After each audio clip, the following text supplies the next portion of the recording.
seorang dokter rakyat, seorang terpelajar pada awal abad ke-20 yang menggunakan ilmu dan kepandaiannya untuk mengabdi pada rakyat kecil dan menyebarkan gagasan kemerdekaan serta kebangsaan kepada masyarakat bangsanya. Ia adalah Cipto Mangunkusumo, salah seorang tokoh revolusioner dalam sejarah Indonesia yang dengan keberanian dan pikiran-pikiran kritisnya ikut merintis gerakan kebangkitan nasional bangsa Indonesia.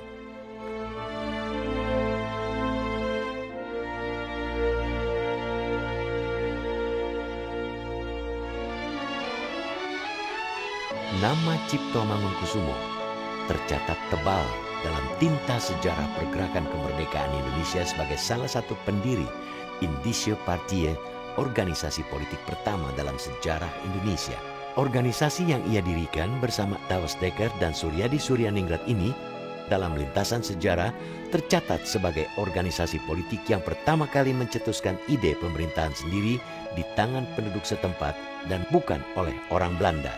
Indische Partij itu adalah partai yang progresif, yang melakukan kritik. Bahkan Bung Karno, kalau tidak salah, di bawah bendera revolusi juga menyebutkan bahwa dengan Indische Partij itu sebenarnya dengan menggunakan istilah nasionalisme Hindia, itu yang merupakan yang juga memberikan satu inspirasi tertentu pada Bung Karno. Cipto Mangunkusumo lahir pada 4 Maret 1886 di desa Pecangakan, Jepara, Jawa Tengah. Cipto merupakan putra tertua dari Mangunkusumo, seorang priai rendahan dalam struktur masyarakat Jawa. Meski hanya seorang priai rendahan, Mangunkusumo berhasil menyekolahkan 3 anaknya, termasuk Cipto, di Stovia, Batavia, sekolah dokter pertama di Hindia Belanda. Saat menempuh pendidikan di Stovia, Cipto dikenal sebagai seorang pribadi yang jujur, berpikiran tajam dan rajin. Sejak tahun 1907, priai muda yang suka membaca, menghadiri ceramah-ceramah dan bermain catur ini sudah menulis di harian The Lokomotif. Lewat tulisan-tulisannya, Cipto sering mengkritik hubungan feodal maupun kolonial yang dianggapnya sebagai sumber penderitaan rakyat. Cipto ini sebagaimana juga beberapa siswa kedokteran, siswa sekolah universitas waktu itu, dia punya kesadaran politik karena zamannya waktu itu memang seperti itu, kesadaran tentang bangsa yang dijajah, gitu, kesadaran mengenai tentang situasi dunia itu sedang menjalar lah ya di kalangan generasi saat itu. Nah, Dr. Cipto ini kemudian dia sekolah Stovia dan dia seorang yang sangat kalau lihat dari apa yang dilakukannya sebagai orang yang sangat manusiawi. Akibat tulisan-tulisannya di harian The Lokomotif, Cipto Mangunkusumo sering mendapat teguran dan peringatan dari pemerintah kolonial. Untuk mempertahankan kebebasannya dalam berpendapat, Cipto kemudian keluar dari dinas pemerintah dan mengembalikan sejumlah uang ikatan dinas yang diterimanya dari pemerintah.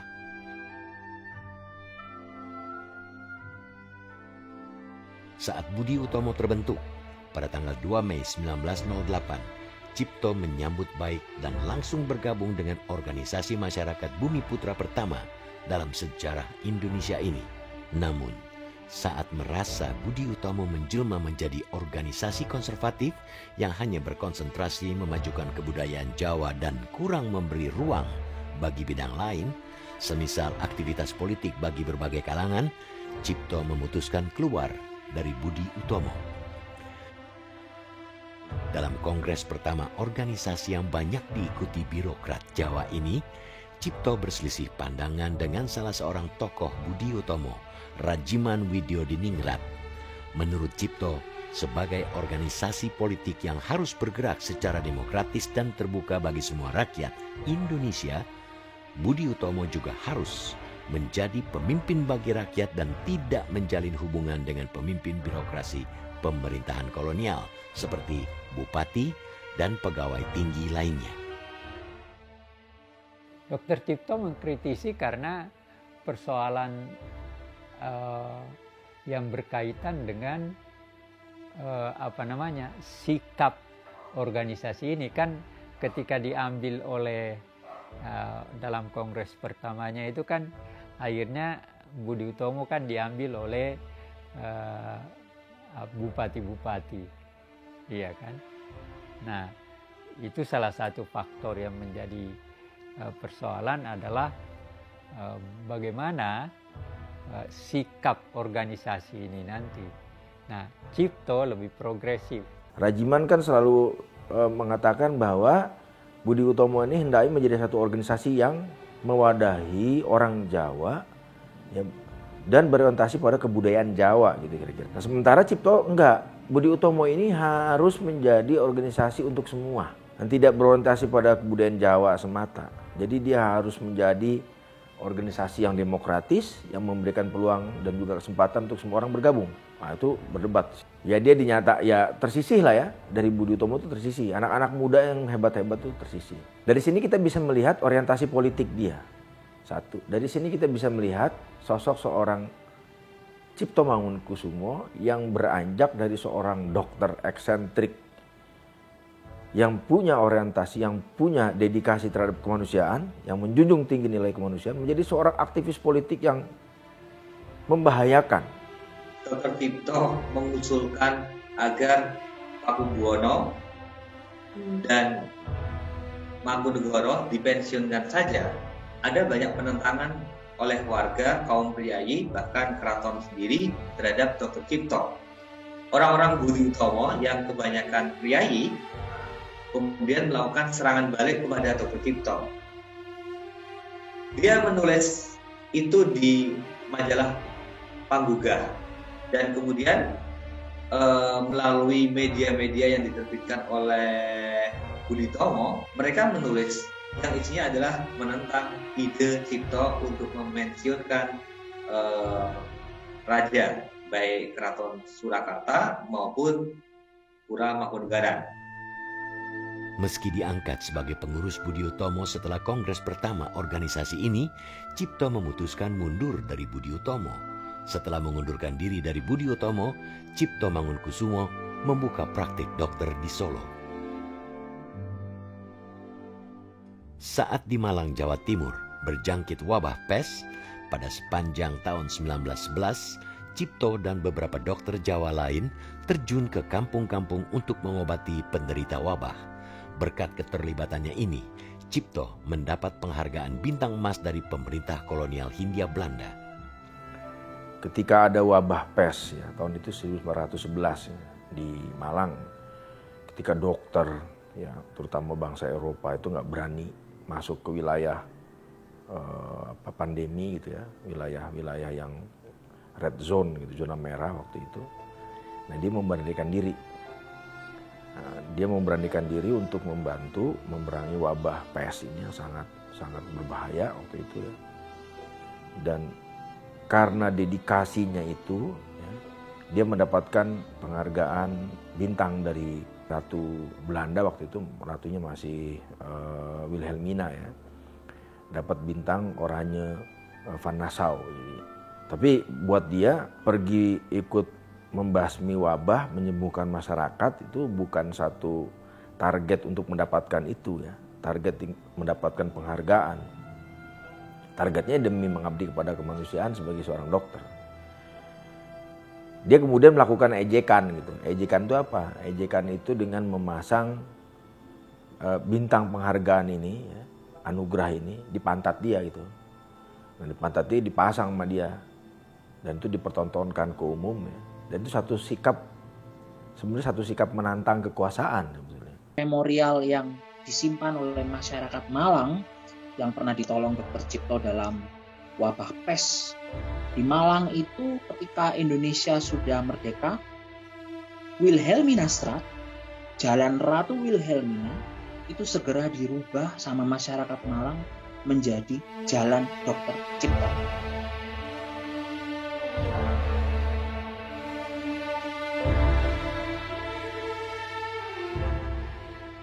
Meski membuka praktek dokter, selama tinggal di Solo, Cipto Mangunkusumo tidak meninggalkan dunia politik.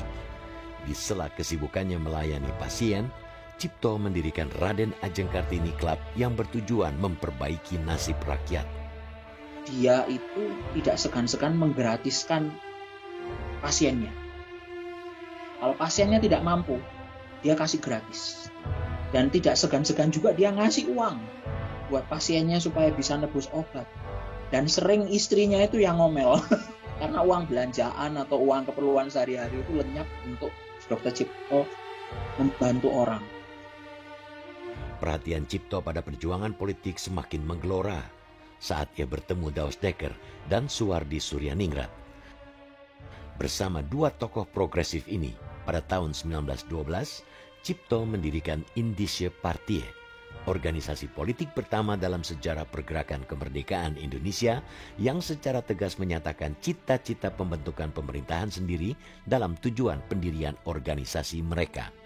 Indische Partij juga mendeklarasikan diri sebagai organisasi yang bisa mewakili kepentingan semua penduduk Hindia Belanda tanpa memandang suku, golongan, dan agama. Begini yang disebut 3 serangkai, yaitu pimpinan pusat daripada Indische Partij. Adapun Indische Partij ini, partai yang pertama kali menuju ke arah politik, partai politik yang pertama. Memang dulu sudah ada perhimpunan-perhimpunan.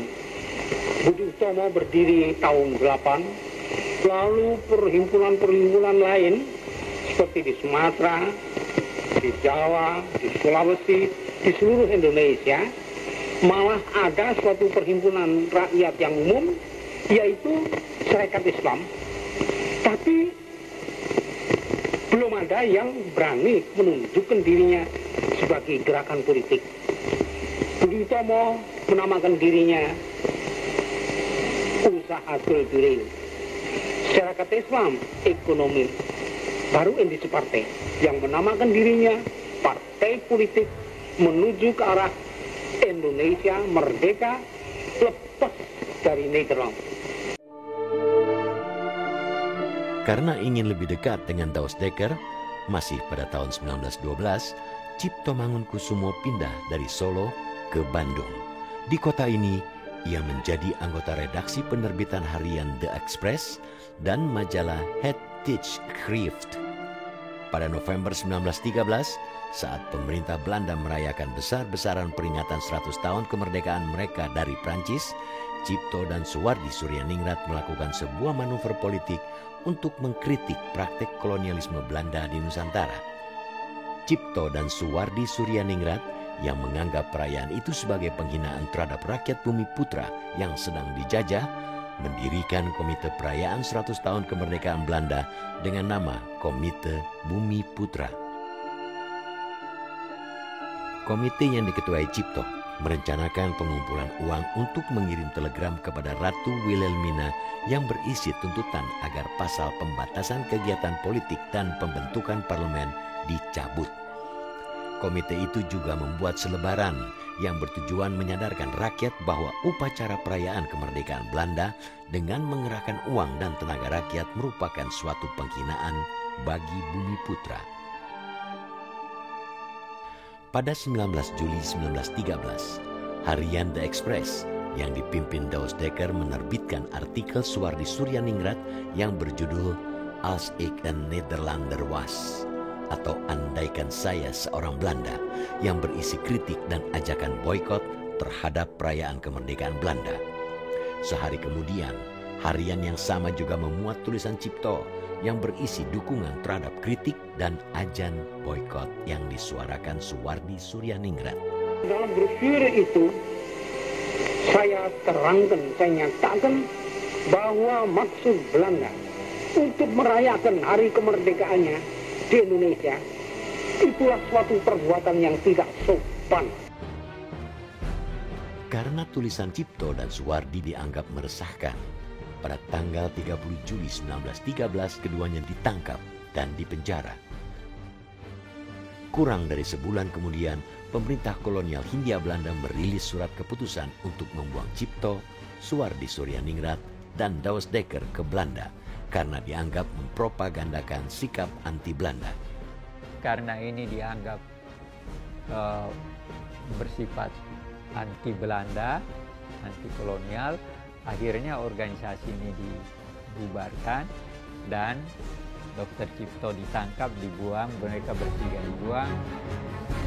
Selama masa pembuangan di Belanda, bersama Suwardi dan Douwe Dekker, Cipto tetap melancarkan propaganda politik berdasarkan ideologi Indische Partij lewat sejumlah tulisan. Aktivitas politik tiga serangkai ini sedikit banyak ikut membuka mata masyarakat Belanda dan kaum Bumi Putra yang berada di Belanda terhadap situasi di tanah jajahan. Karena alasan kesehatan pada tahun 1914, Cipto Mangunkusumo diperbolehkan pulang kembali ke Jawa. Sepulang dari Belanda, Cipto langsung bergabung dengan Insulinde, sebuah perkumpulan yang menggantikan Indische Partij bersama istrinya Maria Vogel dan ulama progresif Haji Misbah. Cipto bahu-membahu memimpin Insulinde. Dia pengusaha batik, Maria Vogel itu. Pada waktu Insulinde di Solo, ketuanya adalah Maria Vogel. Kemudian Misbah adalah wakil ketua. Tapi kemudian setelah sekian lama, Haji Misbah menjadi ketuanya. Ketua Insulinde kemudian menjadi Sarekat Hindia tersebut. Dan Cipto menjadi sekretarisnya. Sebagai pengurus pusat Insulinde, Cipto kerap terlibat dalam forum-forum rapat massa atau vergadering untuk mempropagandakan pandangan-pandangan politik Insulinde, terutama di daerah pesisir utara Pulau Jawa.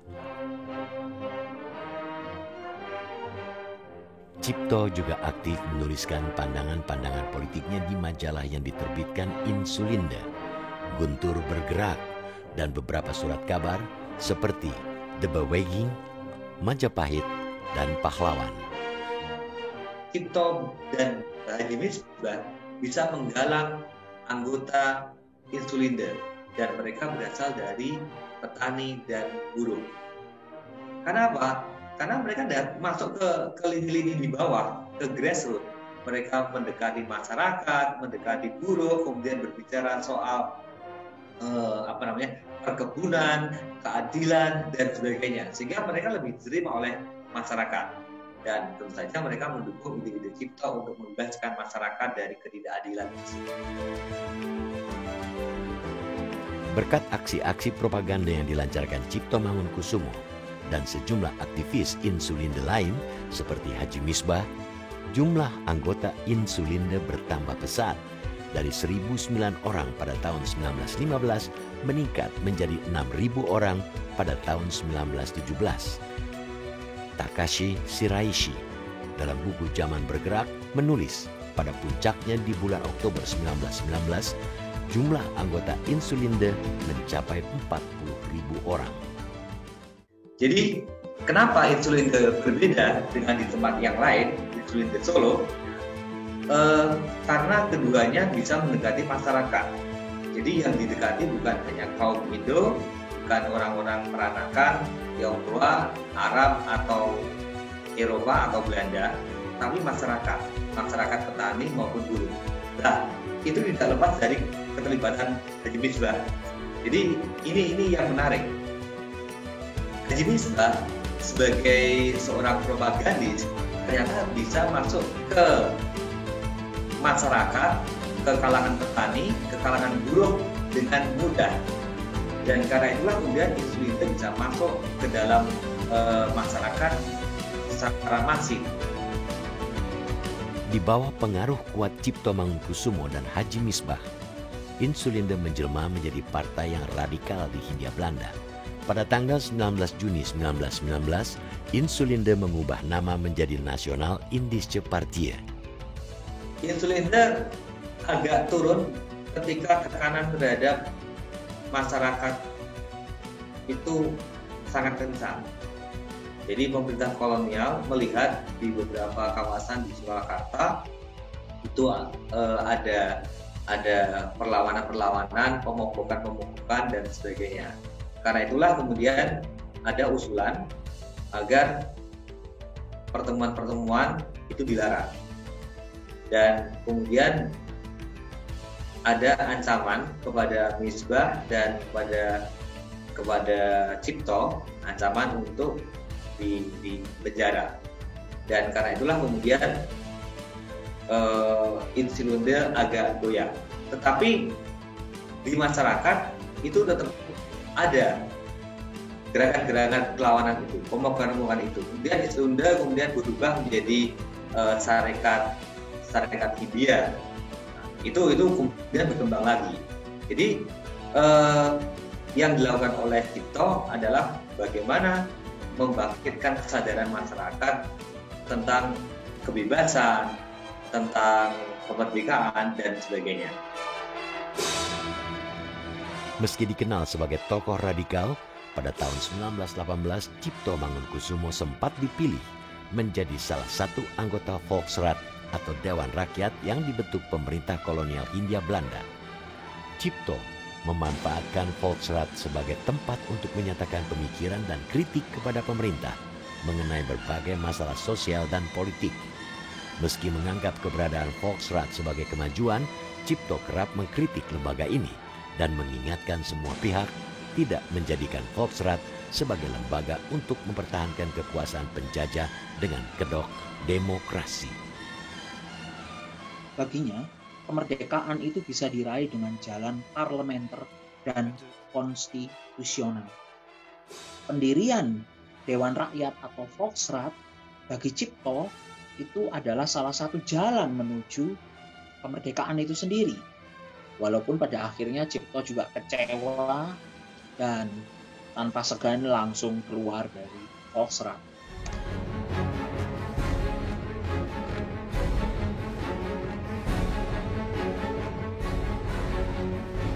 Sikap kritis Cipto Mangunkusumo ketika menjadi anggota Volksraad tidak berkurang sama sekali. Pada tanggal 25 November 1919, misalnya, dalam sebuah pidato di Volksraad, Cipto mengecam persekongkolan Sunan Pakubuwono dan Presiden dalam menipu rakyat. Cipto menyatakan bahwa pinjaman 12 gulden dari Sunan pada sejumlah rakyat ternyata harus dibayar rakyat dengan bekerja sedemikian lama di perkebunan yang apabila dikonversi uang ternyata menjadi 28 gulden. Memang sepanjang perjalanannya Dr. Cipto ini adalah orang yang selalu bersikap non-koperasi. Jadi sangat susah bagi Belanda untuk mendamaikan dia. Walaupun memang sebenarnya Volksraad itu juga tidak terlalu bukan sebuah lembaga yang punya kekuatan karena dia lebih bersifat penasehat kepada gubernur jenderal. Dia mengkampanyekan anti-feudalisme itu dalam rapat-rapat di Volksraad itu. Itu yang bisa dilakukan. Secara umum dia memiliki keinginan Indonesia merdeka, Indonesia lepas dari pemerintah kolonial Belanda. Ucapan yang sering dikenal dari Cipto adalah Hindia untuk orang Hindia Belanda. Karena pandangan dan sikap kritisnya, baik di dalam maupun di luar Volksraad, pemerintah Hindia Belanda menganggap Cipto sebagai orang yang sangat berbahaya sehingga Dewan Hindia atau Raad van Nederlands-Indië pada tanggal 15 Oktober 1920 memberi masukan kepada Gubernur Jenderal untuk mengusir Cipto ke daerah yang tidak berbahasa Jawa. Menyusul usulan ini, Cipto Mangunkusumo sempat dibuang pemerintah kolonial ke Madura, Aceh, Palembang, Jambi, Kalimantan Timur, dan Kepulauan Timor sebelum akhirnya dipindah buang ke Bandung. Di kota yang tidak menggunakan bahasa Jawa sebagai bahasa percakapan sehari-hari ini, Cipto dilarang pergi keluar dari kota Bandung. Selama tinggal di Bandung, Cipto kembali membuka praktek dokter dan kerap keluar masuk kampung untuk mengobati pasien. Di Bandung, Cipto kerap ditemui dan terlibat diskusi dengan para aktivis pergerakan yang lebih muda. Antara lain, Soekarno yang pada tahun 1927 mendirikan Partai Nasional Indonesia atau PNI. Tahun 26, dia kan udah termasuk orang tua nih, Dr. Cipto ini. Ketemulah anak-anak muda Soekarno CS, anak-anak teknik Hochschule Bandung, sekarang jadi ITB. Ketemu ada Bung Karno, kemudian Iskak Cokro Adi Suryo, kemudian ya ada 7 atau 8 orang, mereka bikin Algemene Studi Club, kelompok belajar umum lah, itu kelompok studi. Nah, Cipto ikut di situ. Pada akhir tahun 1926 dan 1927, di beberapa tempat di Indonesia terjadi pemberontakan aktivis dan simpatisan komunis. Pasca pemberontakan yang gagal ini, ribuan orang ditangkap atau dibuang ke Digul, Papua. Pada saat itu, Cipto Mangunkusumo ikut ditangkap aparat keamanan karena didakwa turut serta dalam perlawanan terhadap pemerintah. Penangkapan ini disebabkan bantuan uang Cipto pada seorang tentara pribumi yang semula berencana meledakkan gudang mesiu militer Belanda di Bandung. Meski belakangan terbukti bahwa Cipto justru menasehati sang tentara agar membatalkan aksinya meledakkan gudang mesiu karena alasan kemanusiaan, Cipto tetap ditangkap dan dianggap bersalah oleh militer Belanda. Sebagai hukumannya, Cipto dibuang ke Pulau Banda, Maluku pada tanggal 19 Desember 1927. Saat menjalani hukum buang, penyakit asma yang diderita Cipto kambuh. Beberapa kawan Cipto kemudian mendesak pemerintah membebaskan Cipto. Namun, ketika Cipto diminta untuk menandatangani suatu perjanjian bahwa dia dapat pulang ke Jawa dengan melepaskan hak politiknya, Cipto secara tegas mengatakan bahwa ia lebih baik mati di Banda daripada melepaskan hak politiknya. Cipto kemudian dipindah buang ke Bali dan Makassar. Pada tahun 1940, Cipto dipindahkan lagi ke Sukabumi. Sekitar 3 tahun kemudian atau setahun setelah tumbangnya pemerintah kolonial Hindia Belanda oleh militer Jepang, Cipto meninggal dunia. Tokoh yang di masa-masa akhir hidupnya kerap melontarkan kecaman terhadap tindakan fasisme militer Jepang ini meninggal dunia pada tanggal 8 Maret 1943 akibat penyakit asma yang dideritanya. Ia meninggal sebagai seorang nasionalis serta pejuang revolusioner dan kemanusiaan yang menjaga hati dan idealismenya hingga nafas terakhirnya. Dia membaca, dia bergaul, dia melihat situasi rakyatnya dan sebagainya, dan itu semua yang menyebabkan dia mengorbankan diri untuk kepentingan Indonesia itu masa depan. Dr. Cipto ini adalah orang yang terdidik, tercerahkan, sekaligus bersedia menderita. Cipto memiliki otonominya sendiri. Dia mampu berdiri di atas kakinya sendiri dengan pemikiran-pemikirannya sendiri. Dia tidak takut untuk berpolemik. Dia tidak takut untuk berdebat, bahkan harus berbeda jalan dengan adik kandungnya. Dia tidak meninggalkan harta duniawi. Dia meninggal sebagai orang di rumah tumpangan. Jadi dia hidup terakhir itu tinggal di sebuah rumah tumpangan di Meister Cornelis, Jatinegara hari ini. Harta satu-satunya Cipto Mangunkusumo itu adalah buku. Jadi anaknya, Pesiati itu mengenang bapaknya dari pengasingan ke pengasingan itu ya cuma bawa buku, berpeti-peti.